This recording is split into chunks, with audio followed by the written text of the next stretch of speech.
नमस्कार बच्चों। सिद्धार्थ शिक्षा सदन सूरत द्वारा संचालित ऑनलाइन क्लास में आप सबका स्वागत है। मैं आपका संस्कृत का टीचर गोविंद चौहान हूँ। हम लोग हमारे श्लोक वाले पाठ का अध्ययन कर रहे थे और हमने 2 श्लोकों का अध्ययन किया था। आज हम तीसरे से बाद वाले जो श्लोक हैं उनका अध्ययन करेंगे। तो सबसे पहले मैं आपको पहला और दूसरा श्लोक है उसका अध्ययन एक बार वापस बताता हूँ, उसको आप ध्यान से सुनेंगे। उसके बाद उनका अध्ययन करेंगे अगले श्लोकों का। आलस्य ही मनुष्याणां शरीरस्थो महान् रिपु नास्ति उद्यम समो बंधुः कृत्वा यम नाव सीदति। इसका अर्थ है आलस्य ही मनुष्य के शरीर में स्थित आलस्य मनुष्य के शरीर में स्थित महान रिपु। रिपु का अर्थ होता है शत्रु, महान शत्रु है। नास्ति उद्यम समो, ना धन अस्ति न धन अस्ति धन उद्यम धन सम। तो उद्यम सम, उद्यम का अर्थ है परिश्रम, परिश्रम के समान कोई भी नहीं है। बंधु, बंधु यानी मित्र, कृत्वा करके, यम यम यानी जिसे, तो जिसे करके, नाव सीदति यानी हमें किसी प्रकार का अफसोस नहीं होता, दुख नहीं होता। यानी परिश्रम एक ऐसा बंधु है, मित्र है हमारा, जिसको करके हमें कभी भी अफसोस नहीं होता। दूसरा श्लोक देखिए बच्चों। स्वः कार्यमद्य कुर्वित पूर्वाह्णे चाप्राणिकं न हि प्रतीक्षते मृत्युः कृतमस्य न वा कृतम्। इसका अर्थ देखिए आप। स्व, स्व का अर्थ है आने वाला कल। तो आने वाला कल यानी कल, हम सीधा बोलेंगे कल। तो कल का कार्य, कल का कार्य मध्य, कार्य मध्य का अर्थ है कार्य आज, कल का कार्य आज कुर्वित यानी करना चाहिए। आने वाले कल का कार्य आज ही कर लेना चाहिए। पूर्वाह्वे चाप्राणिकम, और दोपहर के बाद वाला कार्य जो है वो दोपहर से पहले कर देना चाहिए। न ही प्रतीक्षते मृत्यु, मृत्यु किसी की प्रतीक्षा नहीं करती है, और मृत्यु यह भी प्रतीक्षा नहीं करती है कि कृतमस्य न वा कृतम, के इस जिस मनुष्य को मैं मारने वाली हूँ मृत्यु, वह उसका काम जो है वो पूरा है या नहीं है, इसका वो जो है प्रतीक्षता नहीं करती है बिल्कुल भी। अब हम देखते हैं हमारा अगला श्लोक तीसरा। आज अगले श्लोक पढ़ेंगे हम, तो उसमें तीसरा श्लोक देखिए आप। सत्यम ब्रूयात, सत्यम ब्रूयात प्रियम ब्रूयात न ब्रूयात सत्यम प्रियम प्रियम च नानृतं ब्रूयात एष धर्मः सनातन। सत्यम, सत्यम का अर्थ है सत्य, ब्रूयात यानी बोलना चाहिए, सत्य बोलना चाहिए या सत्य बोलो। फिर प्रियम ब्रूयात, प्रिय बोलना चाहिए, सत्य बोलना चाहिए और प्रिय बोलना चाहिए। न ब्रूयात, नहीं बोलना चाहिए सत्यम प्रियम। सत्यम प्रियम बच्चों उसमें देखिए आप 2 शब्द हैं, एक है सत्यम और दूसरा है अप्रियम। सत्यम में म के नीचे हलंत है, यहाँ पर अनुस्वार संधि है, जो हम जब इसका हिंदी अनुवाद करेंगे तब डिटेल में पढ़ेंगे। तो सत्यम धन अप्रियम, तो सत्य अप्रिय, तो नहीं बोलना चाहिए। न ब्रूयात नहीं बोलना चाहिए, सत्य अप्रिय यानी अप्रिय सत्य नहीं बोलना चाहिए, मतलब ऐसा सत्य नहीं बोलना चाहिए जो कानों को अप्रिय लगे किसी को। फिर है प्रियम च नानृतम ब्रूयात, प्रिय और नानृतम, नानृतम न धन अनृतम, न धन अनृतम, अनृतम का अर्थ है झूठ।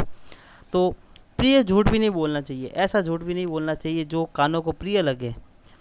एष धर्म सनातन, सनातन का अर्थ है सदा से चला आ रहा, ये हमने कठिन शब्दार्थ में पढ़ा था। तो यही सदा से चला आ रहा धर्म है, मतलब ये बहुत पुराने ज़माने से आ चुका है। इसमें हमारे जो पूर्वज है, हमारे सबसे बड़े पूर्वज जो है, उन्होंने बोला था कि हमें सत्य बोलना चाहिए, प्रिय बोलना चाहिए, अप्रिय सत्य नहीं बोलना चाहिए और असत्य प्रिय नहीं बोलना चाहिए, यह जो है उन्होंने कहा था। अब जब इसका हिंदी अनुवाद करेंगे तब संधि के बारे में पढ़ेंगे। अब देखिए अगला श्लोक बच्चों। सर्वदा व्यवहारे स्यात् औदार्यम सत्यता तथा ऋजुता मृदुता चापि कौटिल्यम न च कदाचन। सर्वदा व्यवहारे, सर्वदा यानी हमेशा, व्यवहारे यानी व्यवहार में, यहाँ पर है सप्तमी विभक्ति एक वचन, तो 7वीं विभक्ति है, इसलिए में कारक चिन्ह लगाएंगे। तो हमेशा व्यवहार में स्यात् नहीं होना चाहिए औदार्यम अच्छी बातें, कोमलता होनी चाहिए, सत्यता होनी चाहिए, ऋजुता और मृदुता, कोमलता और उदारता होनी चाहिए व्यवहार के अंदर, और कौटिल्यम, कौटिल्यम का अर्थ है कुटिलता नहीं होनी चाहिए। क्या नहीं होनी चाहिए? कुटिलता बिल्कुल नहीं होनी चाहिए, टेढ़ापन। हमारा व्यवहार अच्छा होना चाहिए, बुरा नहीं होना चाहिए। अगर हम बुरा व्यवहार करेंगे तो हमारे कोई भी मित्र नहीं रहेंगे, हमारे जितने भी रिश्तेदार हैं वो हमसे दूर हो जाएंगे। आगे देखिए बच्चों, 5वां श्लोक। श्रेष्ठम जनम गुरुम चापि मातरम पितरम तथा मनसा कर्मणा वाचा सेवेत सततम सदा। श्रेष्ठ जन यानी श्रेष्ठ लोग, श्रेष्ठ जन यानी श्रेष्ठ लोग, गुरु चापि और गुरु, श्रेष्ठ लोग और गुरु, मातरम पितरम तथा माता और पिता, ये तथा जो है बीच में आएगा तो माता तथा पिता। मनसा कर्मणा वचा सेवेत सत्यम सदा, मनसा यानी मन से, कर्मणा यानी कर्म से, और वाचा यानी वचन से, सेवेत यानी सेवा करनी चाहिए, सततम यानी लगातार, सदा, सदा यानी हमेशा। तो हमेशा जो है वो लगातार सेवा करनी चाहिए। अब देखिए इसका हिंदी अर्थ। श्रेष्ठ लोग, गुरु और माता पिता, श्रेष्ठ लोग, गुरु और माता पिता जो है उनकी हमेशा मन से, कर्म से और वचन से सेवा करनी चाहिए, और लगातार सेवा करनी चाहिए, हमेशा सेवा करनी चाहिए। अब देखिए अंतिम श्लोक 6। मित्रेण कलहम कृत्वा न कदापि सुखी जनः इति ज्ञात्वा प्रयासेन तदेव परिवर्जयेत। मित्रेण कलहम, मित्र से कलह यानी झगड़ा या लड़ाई, तो मित्र से लड़ाई कृत्वा यानी कर कर, मित्र से झगड़ा कर कर, न कदापि सुखी जनः, न कदापि कभी भी नहीं, सुखी जनः यानी व्यक्ति जो है वो कभी भी सुखी नहीं हो सकता। इति ज्ञात्वा प्रयासेन तदेव परिवर्जयेत। मित्र से कलह कर कर व्यक्ति जो है वो कभी भी सुखी नहीं होता, जन यानी व्यक्ति कभी भी सुखी नहीं होता। इति ज्ञात्वा यानी यह ज्ञान, ये जानकर, प्रयासेन यानी प्रयास करना चाहिए, तदेव परिवर्जित यानी इससे हमें बचना चाहिए, बचने का प्रयास करना चाहिए। हमें अपने मित्र के साथ कभी भी कलह नहीं करना चाहिए। अब देखते हैं इसका हिंदी अनुवाद। तो बच्चों देखिए इसका हिंदी अनुवाद। पहला जो था उसका है सत्य बोलो प्रिय बोलो, सत्य बोलो प्रिय बोलो। अप्रिय सत्य नहीं बोलना चाहिए, सत्य बोलना चाहिए और प्रिय बोलना चाहिए। हमें कैसा बोलना चाहिए? सत्य बोलना चाहिए और प्रिय बोलना चाहिए। अप्रिय सत्य नहीं बोलना चाहिए, ऐसा सत्य जो कानों को क्या लगे? अप्रिय, वह सत्य हमें नहीं बोलना चाहिए।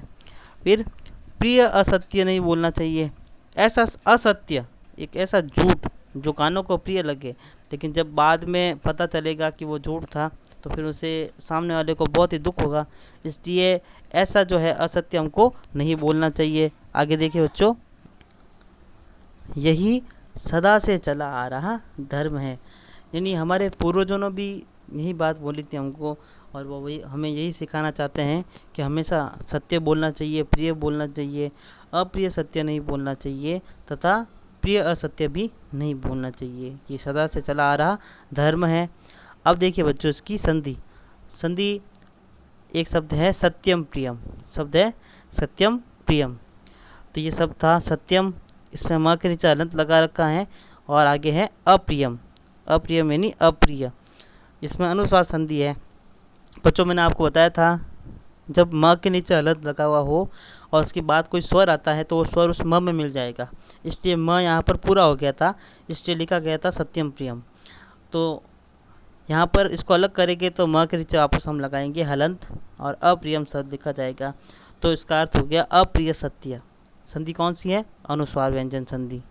फिर देखिए ना नृतम, न धन अनृतम, अनृतम का अर्थ है झूठ और न यानी नहीं, तो झूठ नहीं बोलना चाहिए, यहाँ पे ये बोला गया है। अब न के अंदर अ है और इसके बाद में भी अ आ रहा है, तो अ और अ मिलके आ बना था, इसलिए ना लिखा गया था। और यहाँ पर संधि हो रही है बच्चों दीर्घ स्वर संधि। कौन सी? दीर्घ स्वर संधि, यहाँ पर दोनों स्वर ही है। अब देखते हैं हमारे चौथे का हिंदी अनुवाद। चौथा श्लोक हमारा देखिए कौन सा है। हमारे व्यवहार में हमेशा उदारता, सत्यता, सरलता तथा कोमलता होनी चाहिए। हमारा व्यवहार जो है उसमें हमेशा उदारता, सत्यता, सरलता तथा कोमलता होनी चाहिए तथा कभी भी कुटिलता या टेढ़ापन नहीं होना चाहिए। कुटिलता या टेढ़ापन नहीं होना चाहिए। हमें कुटिल स्वभाव कभी भी नहीं रखना चाहिए। यहाँ पे देखिए बच्चों, यहाँ पे कौन सी संधि है, ये च के नीचे बच्चों यहाँ पर हलंत नहीं है, मैंने गलती से लिख दिया था, उसको काट दिया फिर वापस। तो चापी, चापी शब्द है, उसमें च धन अपी, च धन अपी। तो च में अ है और उसके बाद में अपी में भी अ है सबसे पहले वर्ड, तो ये दोनों मिलकर आ बन गया और यहाँ पे संधि होगी दीर्घ स्वर संधि। फिर देखिए 5वां श्लोक बच्चों, श्रेष्ठ लोग गुरु, माता और पिता की हमेशा मन, वचन तथा कर्म से लगातार सेवा करनी चाहिए। मतलब आपको जो शिक्षा देने वाले होते हैं ये सारे जो है श्रेष्ठ लोग भी आपको शिक्षा ही देंगे, कभी आपका बुरा नहीं करेंगे, आपको अच्छी बातें बताएंगे। गुरु, गुरु जो है एक ऐसा व्यक्ति, देखे बच्चों गुरु के दो अर्थ होते हैं। एक तो वह गुरु जो आपको भगवान के पास जाने का मार्ग बताता है, लेकिन इस वक्त जो है यहाँ पर ऐसे गुरु जो है हमें बहुत कम मिलते हैं, पाखंडी गुरु खूब मिलते हैं। तो यहाँ पर आप गुरु से मतलब आप ले लीजिए आपको पढ़ाने वाले गुरु। आपको पढ़ाने वाले जो गुरु हैं, जो आपको जब आप सबसे छोटे होते हो, बहुत छोटे होते हो, तब से आपको पढ़ाना शुरू करते हो और जब तक आप पढ़ोगे तब तक आपको पढ़ाएंगे, वह वाले गुरु जो है उनकी। और फिर बाद में माता पिता, माता और पिता तो आप जानते हो बच्चों हमेशा आपको शिक्षित करते ही रहते हैं। गुरु जो है वो किताबी ज्ञान देते हैं और माता पिता जो है हमको व्यावहारिक ज्ञान देते हैं। तो श्रेष्ठ लोग हैं, गुरु है और माता पिता हैं, उनकी हमेशा मन, वचन तथा कर्म से लगातार सेवा करनी चाहिए। मतलब उनको कभी भी दुखी नहीं करना चाहिए। अब आप इस श्लोक के आधार पर देख लीजिए कि आपने कभी श्रेष्ठ लोगों को, अपने गुरु को या माता पिता को कभी दुखी किया है। अगर आपने किया है तो यह काम करना आप बंद कर दो और उनकी लगातार सेवा करनी चाहिए। अब सेवा में यह नहीं है कि आप उनके लिए बहुत कुछ करो, उनके पैर दबाओ, उनके लिए कुछ भी करो, ये नहीं है। आप श्रेष्ठ लोगों की, गुरु की, माता पिता की सेवा कैसे कर सकते हो? उनका आदर करके। अगर आपको श्रेष्ठ लोग, गुरु, माता पिता कुछ भी बोले तो आप उनकी बात को मानो। आपसे कुछ भी कहा जाए उस बात को आपको मानना होता है। अगर आप नहीं मानते तो आप उनकी सेवा नहीं कर रहे हो। आगे देखिए बच्चों अगला श्लोक, छठा श्लोक, अंतिम श्लोक है हमारा।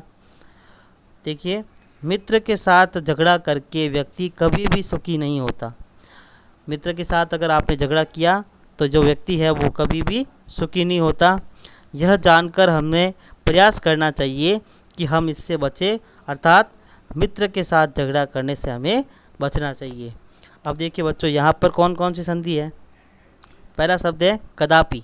कदापि में देखिए कदा धन अपि, कदा धन अपि, यहाँ पर है दीर्घ संधि। कदा में आ आया हुआ है और अ, तो आ और अ मिलके आ ही बना, तो इसलिए यहाँ पर दीर्घ संधि होगी। फिर है तदेव, तदेव में तत् धन एव, यहाँ पर है जसत्व व्यंजन संधि। बच्चों जब